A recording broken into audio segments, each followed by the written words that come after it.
है मसीह का प्यारा वचन, ये है वचन प्यारा। परमेश्वर के धन्य नाम की महिमा हो। प्रभात मनन के सत्र 2393 में आप सभी का बड़े विनम्रता पूर्व स्वागत करता हूं।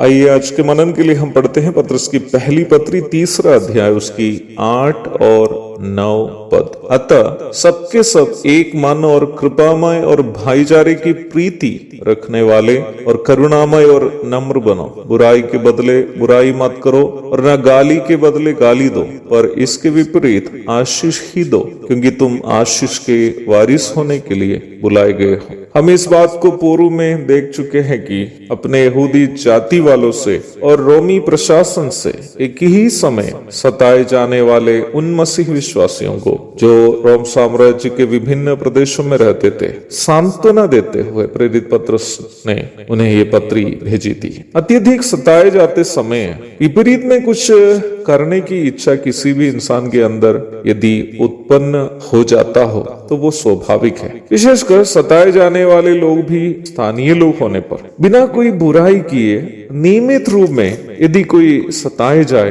तो निराश हो जाना और विरोध में कुछ प्रतिक्रिया करने की इच्छा कोई भी इंसान के अंदर उत्पन्न हो सकती है। परंतु ऐसी परिस्थिति से गुजरने वाले मसीह विश्वासियों से पत्रस यह कह रहा है कि विरोध में प्रतिक्रिया करने की मानसिकता हमारे अंदर नहीं होनी चाहिए। फिर हमारे अंदर कैसी मानसिकता होनी चाहिए? बुराई के बदले बुराई नहीं करने की, गाली के बदले गाली नहीं देने की मानसिकता हमारे अंदर होनी चाहिए। हम मेल मिलाप का सुसमाचार सुनकर उद्धार पाए हुए लोग हैं, इसलिए हम विरोध की नहीं बल्कि एक मन अथवा मिलन की मानसिकता रखनी चाहिए। यहाँ तक हमें सताने वालों के प्रति भी हमें कृपामय होना चाहिए, यह सोचकर कि शैतान के गुलाम होने के कारण हमें सताने वाले ऐसे कर रहे हैं और उन्हें इसका दंड तो अवश्य मिलने वाला है। 2 थिस्सलुनीकियों 1:6। हम मसीहियों को यह सोचकर हमें सताने वालों के प्रति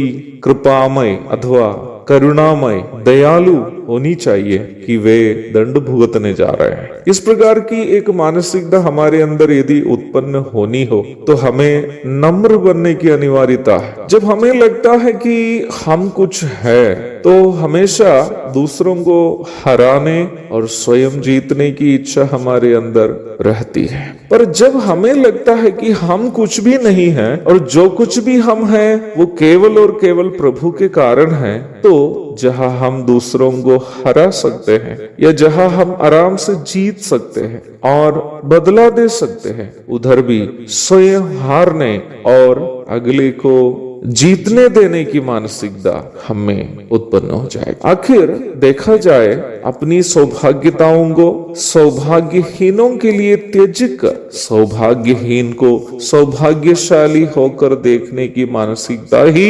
वास्तविक नम्रता है जो हम प्रभु यीशु मसीह में देखते हैं। पत्रस क्यों कहता है कि हम मसीहियों को अपने अंदर इस प्रकार की एक मानसिकता उत्पन्न करनी है? क्योंकि निम्न मानसिकता मसीह की मानसिकता है और जब हम मसीही मानसिकता अपने अंदर उत्पन्न करते हुए दूसरों के साथ उसे दिखाने लगते हैं तो परमेश्वर हमारे जीवन से प्रसन्न हो जाता है। हम परमेश्वर से आशीष के पात्र भी बन जाते हैं। और नवी वचन के अंतिम भाग में हम इस प्रकार देखते हैं, क्योंकि तुम आशीष के वारिस होने के लिए बुलाए गए हो। हाँ प्रियो, जब हम यीशु मसीह के स्वभाव में अपने आप को बदलने लगते हैं, हम वास्तविक स्वर्गीय आशीषों के लिए लायक बन जाते हैं। एक और शुभ दिन की धन्य कामनाओं के साथ आज का मनन में यहाँ समाप्त करता हूँ। प्रभु आप सबको आशीष दे। आमीन।